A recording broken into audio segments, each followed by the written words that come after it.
comment améliorer les notes ou éviter les mauvaises notes en droit constitutionnel à l'université. Comme il a été précédemment relevé, les notes sont fonction d'une bonne méthode. La méthodologie est indispensable pour traiter correctement les sujets de dissertation et avoir de bonnes notes. Il faut éviter de faire le plan avant l'élaboration de la problématique. Pourquoi? Parce que le plan ou la pertinence de votre plan est appréciée par rapport à la problématique.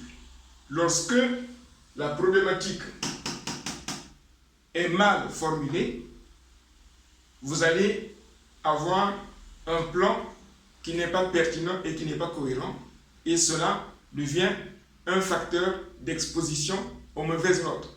Dans la plupart des cas, les mauvaises notes obtenues à l'université viennent de là. C'est l'erreur de commencer à faire le plan,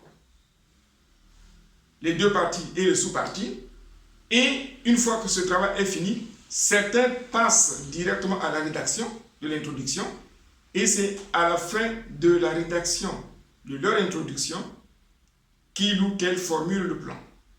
Et puisque le plan a été déjà fait et qu'on a défini la problématique après, en ce moment-là, on s'apercevra que deux fois le titre 1 ne répond pas directement à la question, ou à défaut, le titre 2 ne répond pas directement à la question, ou encore, au niveau du A et du B, il y a un de sous-parties qui ne répond pas au 1, alors que la dissertation est une démonstration qui commence du début de l'introduction à la problématique et de la problématique au plan, notamment le 1, le 2 et les sous-parties de chaque partie.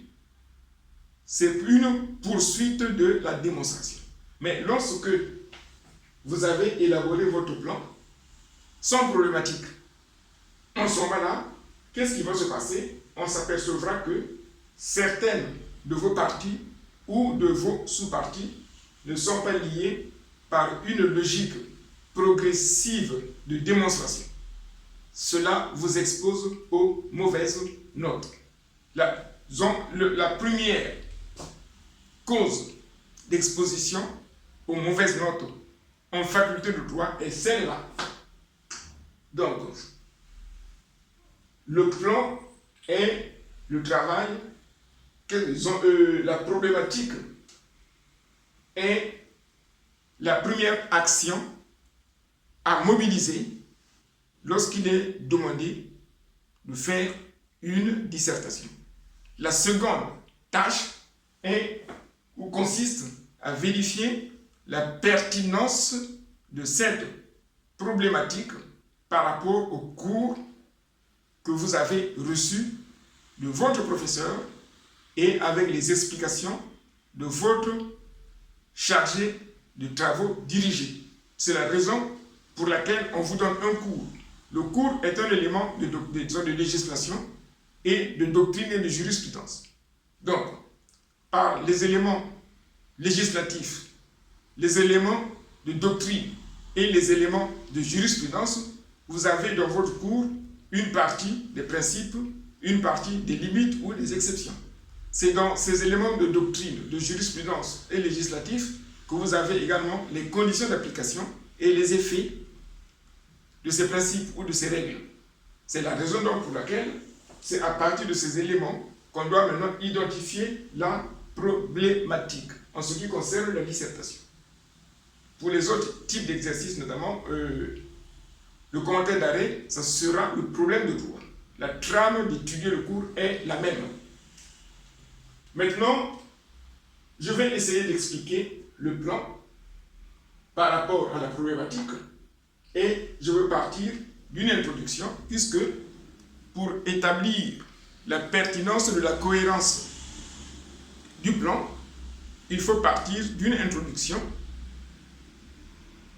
qui va expliquer le sujet, qui va montrer l'intérêt du sujet, le paradoxe qui suit l'idée générale du sujet, qui établit l'inverse de ce qui serait présenté comme la réalité. Et c'est une fois qu'il y a un paradoxe qu'on présente la problématique qui aura une pertinence. Et c'est par rapport à cette problématique que le plan va être élaboré.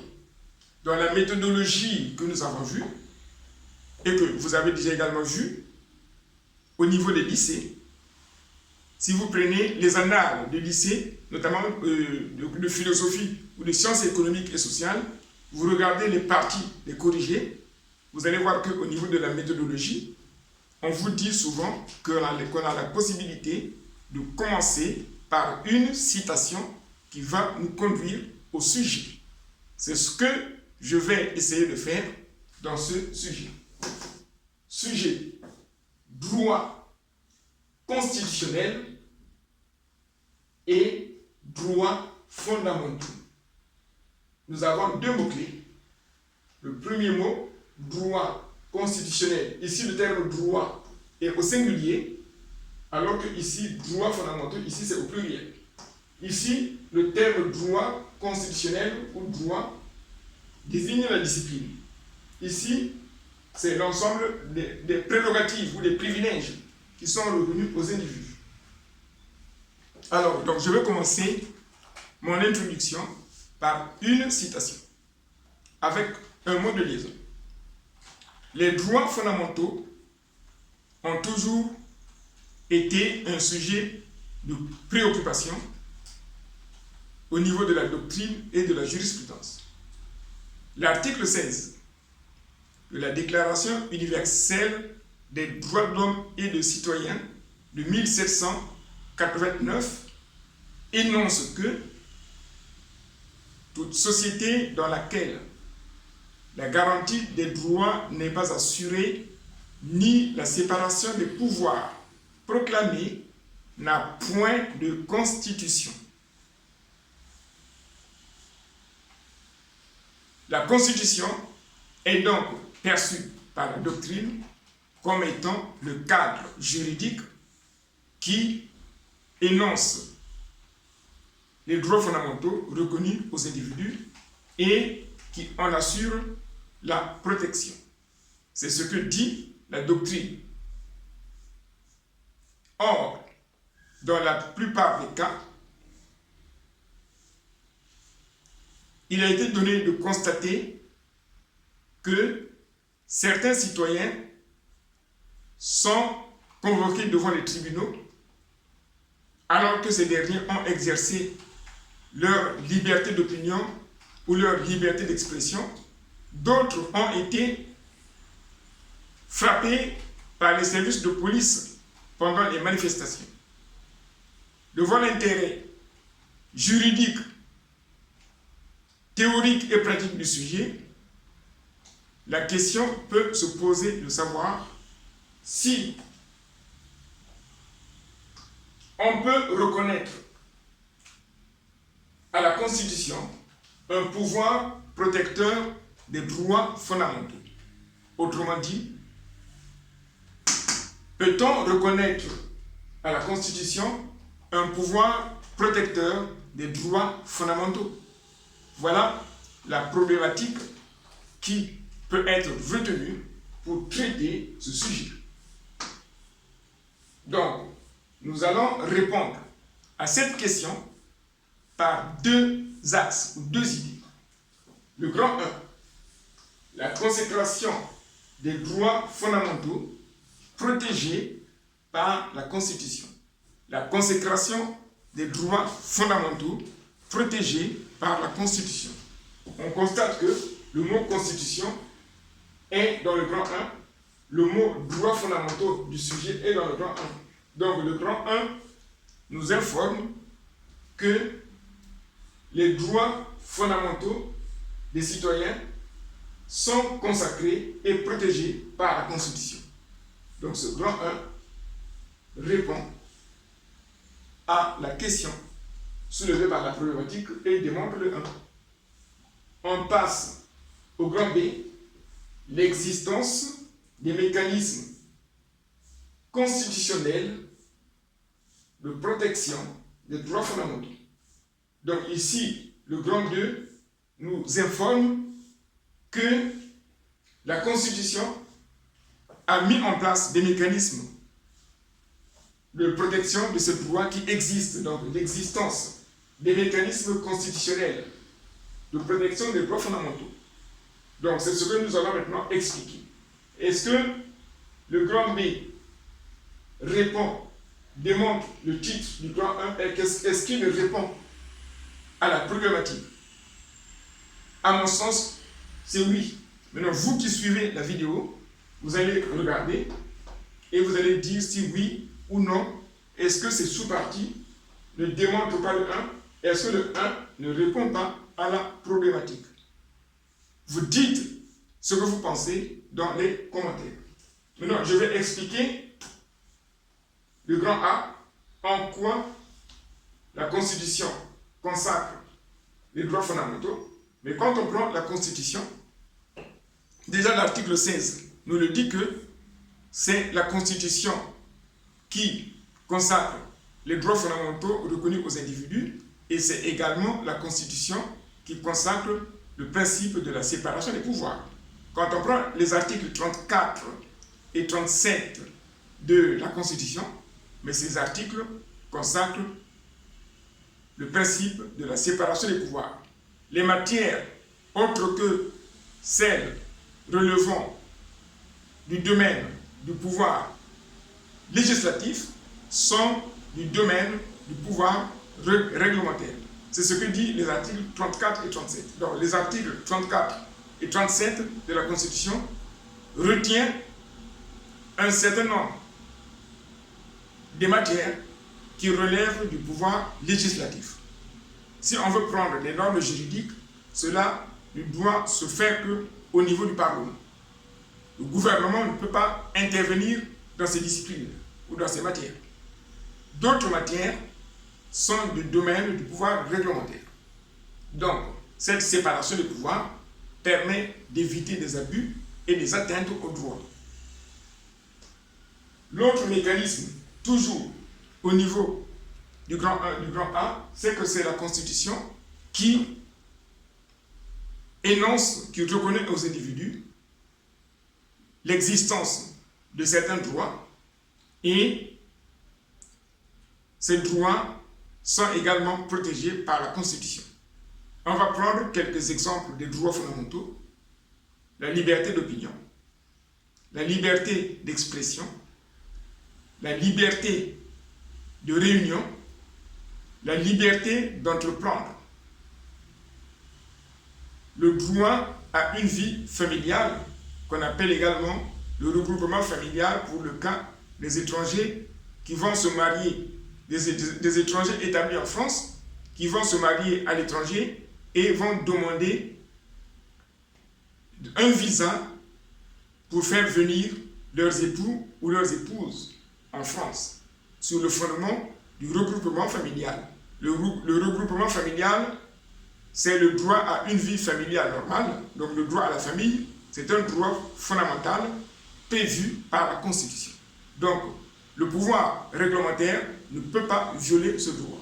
Lorsque vous avez par exemple demandé à faire venir votre conjoint qui est à l'étranger en Europe et que l'autorité administrative s'y oppose, vous allez invoquer la Constitution, ce droit fondamental qui est reconnu par la Constitution pour mettre fin à cette atteinte. Donc là, c'est au niveau du A que nous avons démontré que la Constitution a bel et bien un pouvoir protecteur des droits fondamentaux. Au niveau du B, nous avons l'existence des mécanismes constitutionnels des droits fondamentaux. Outre le fait que la Constitution reconnaît aux individus les droits fondamentaux, la Constitution sait que disons, le constituant ou le pouvoir constituant, c'est que l'existence des droits ne suffit pas s'il n'y a pas de mécanismes de protection de ces droits. L'existence des droits est un fait, mais exercer ces droits sans que ces droits ne soient pas violés est un autre fait.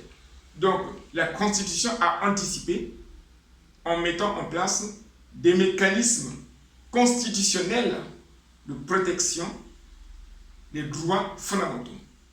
Nous avons d'une part le contrôle de constitutionnalité des lois et d'autre part, nous avons le contrôle juridictionnel.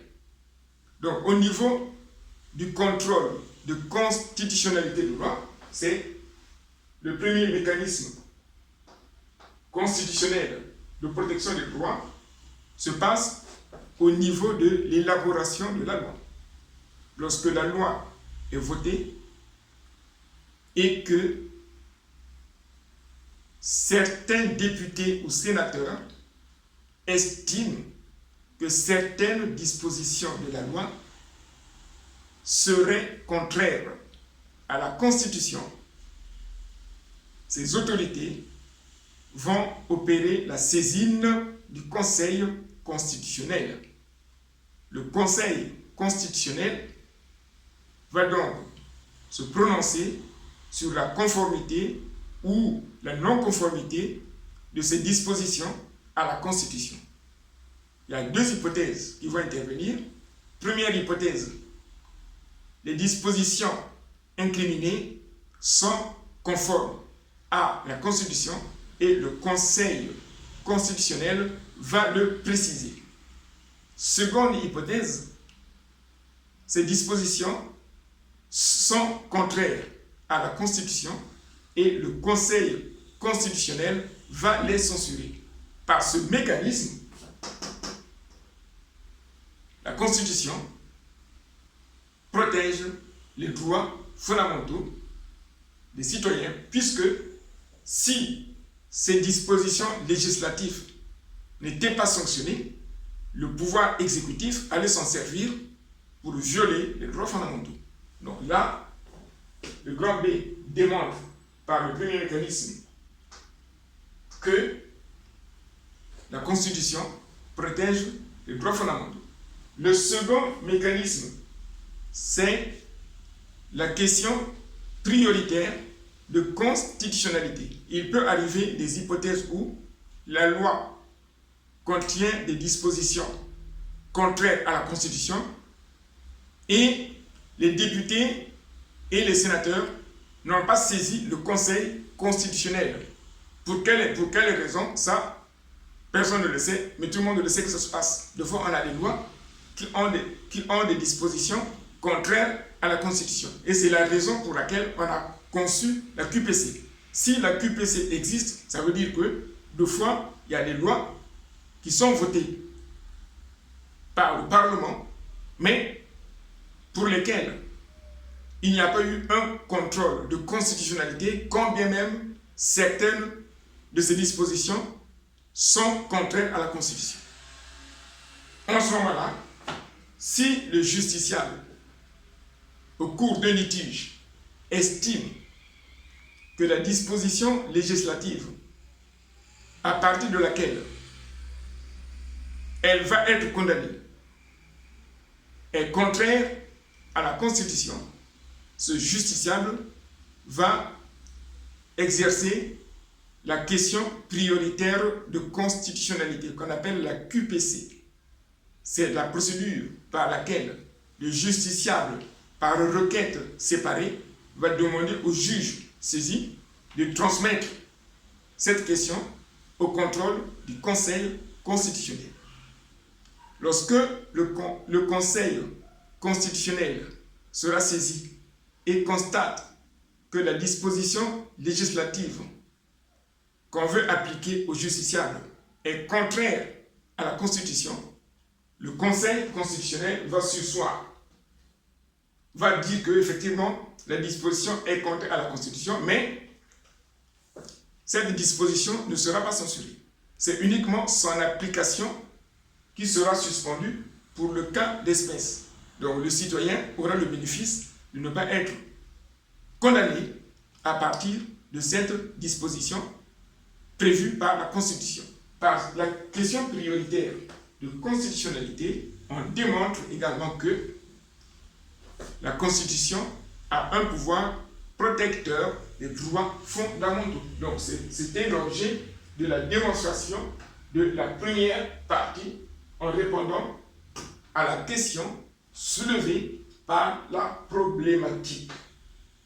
En suivant ce cours, si vous estimez que la première partie a un caractère démonstratif et qu'elle a répondu à la question soulevée par la problématique, n'hésitez pas de le confirmer ou de l'infirmer en donnant votre réponse dans le ou les commentaires. Au niveau du grand 2, la protection des droits fondamentaux par la Constitution limitée. Ici, nous avons démontré les principes dans la première partie. Dans la seconde partie, nous allons montrer la limite. Le mot-clé ici, c'est limite et protection des droits fondamentaux. Ce mot-clé est dans le sujet. Droits fondamentaux. Le mot protecteur est dans la problématique.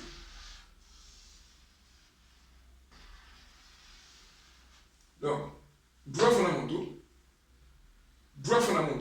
protecteur. Voilà. Donc, la première limite est celle du contrôle de constitutionnalité de loi.